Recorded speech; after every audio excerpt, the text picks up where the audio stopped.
Young academics, I planned very little work for you to do today, actually, because it's just the vocab video, a 16-minute chapter, and then a tiny survey, because I want you to go outside. So you should have at least 10 minutes, probably more, at the end of the lesson to go outside. Please do. Please. All right, so let's jump to vocab. Chapter 12, whip out your notebooks. Write the words you don't know. Kingfisher. It's a type of bird. In Swedish, it's kungsfiskare. It's really good at diving. I was Googling it a bit, and the shape of its beak is so aerodynamic as to make it an extremely good diver, a fast diver with as little a splash as possible, so that they don't scare the fish away. Here's an action shot. This is all the same kingfisher. It's just kind of cool photography. They're amazing at catching fish. Here's a thrush, also a kind of bird. A cute little songbird. In Swedish, it's trast. That's what it looks like. I encourage you to Google thrush sound or thrush song or something. It's very pretty. It's very relaxing. Pavilion. In the book, in the chapter, it's a large, luxurious tent, something like this. Maybe it would be colorful or something, but you could also call this a pavilion if it's permanent, or this, another modern pavilion. Or this one's kind of cool. This one's crazy. If you're interested in architecture, just Google pavilions. They're pretty interesting, what I found. Alsatian, that's just a German Shepherd, but the Brits, during and after, well, actually from World War I until 1977, they called German Shepherds Alsatians because it's based on Alsace-Lorraine in France, but they were like, the Germans are our enemies, we don't call them German Shepherds. But everyone else in the world, in the English-speaking world, calls them German Shepherds.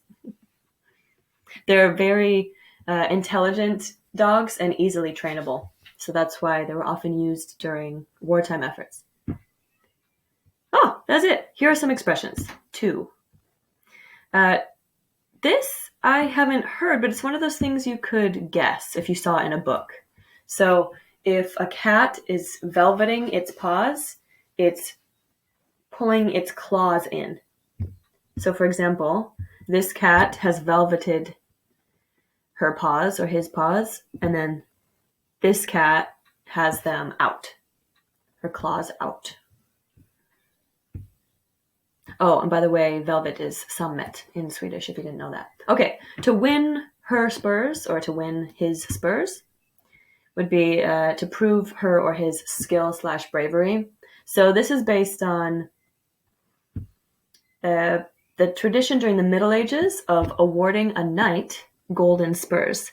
So spurs were used to sort of spur their horses on because they poke the horse's sides. If you want the horse to really run faster, especially in battle, you would essentially injure the horse so that it's running away from something, but it's actually running away from the back of your heel. But anyway, knights, if they've accomplished some feat of bravery, they would have, in the 1500s approximately, they would have been awarded some golden spurs. They've earned those. That's it. Take a moment to study.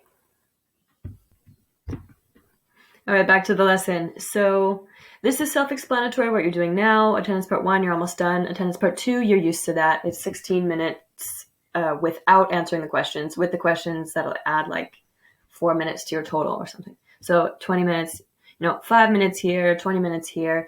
And then this is just a little survey with 2 questions. I'll show you what that looks like. So here it is. I'm just wondering if you think The Lion, the Witch, and the Wardrobe is pretty okay for 7th graders, or you think it would be better for younger kids or better for older kids. So just click one of these. Maybe you think, it'd be kind of fine for any of these grades. I mean, the story itself is kind of for younger kids, but the vocab is kind of higher level sometimes because it's older British words sometimes. If you think it'd be fine for any of these, just say it's fine for 7th grade, because then I'll keep it for next year 7th graders. And then if you have any comments, like you want to explain anything more to me just to help me figure out if this is a good level for 7th graders, then please do so. Otherwise, this comments question is not required. So yes, I'm giving you less than an hour's worth of work today because I want you to go outside. And your homework is to stay outside. So just don't ever come back inside, guys. Just stay. Just live outside. Make a tent or a pavilion. Make a pavilion.